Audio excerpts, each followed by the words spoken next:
There are many great libraries with great numbers of books about our Christian heritage in Europe. Stories of men like Augustine of Hippo, John Wycliffe, Martin Luther, John Wesley, and Charles Spurgeon. Resources also abound with the history of those who helped establish the church in America: Roger Williams, Jonathan Edwards, George Whitefield, and Luther Rice. But tucked away in the quiet town of Graceville is a rich treasure for Baptists in Florida. It may be our best kept secret until now.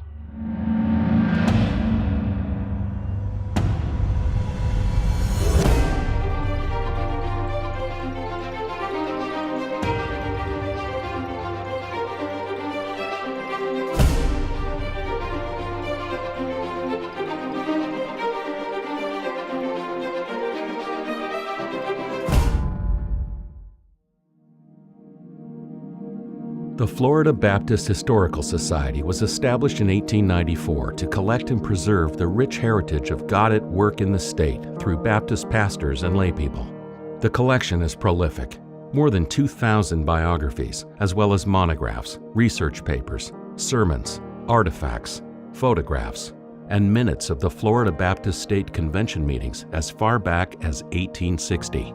A wealth of material to show us where we have been and where we are headed. And also, I wanted to show you. Here is where you'll learn the amazing story of Louise Cecilia Fleming.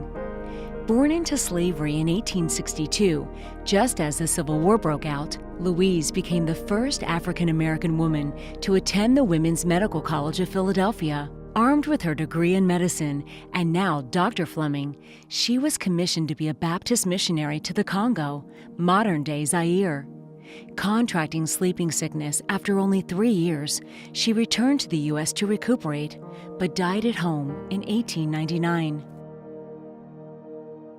Here is where you'll read about our Baptist ministry to Native Americans, including the Seminole Indians. Tribal members were among the first students to attend newly founded Florida Baptist Institute, now the Baptist College of Florida.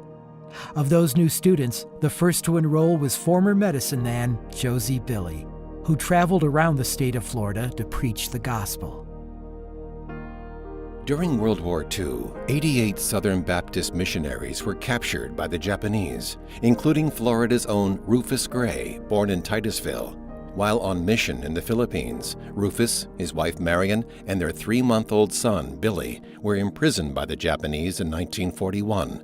Within 3 months, Rufus died at the hands of his captors during a brutal interrogation. His family was freed by American soldiers 3 years later. And time fails us for the many other stories there are to tell. Of Kedar Hawthorne, who traveled 3,000 miles of the Panhandle on horseback in 1840, baptizing 106 people and founding the Yellow River Baptist Church in Okaloosa County.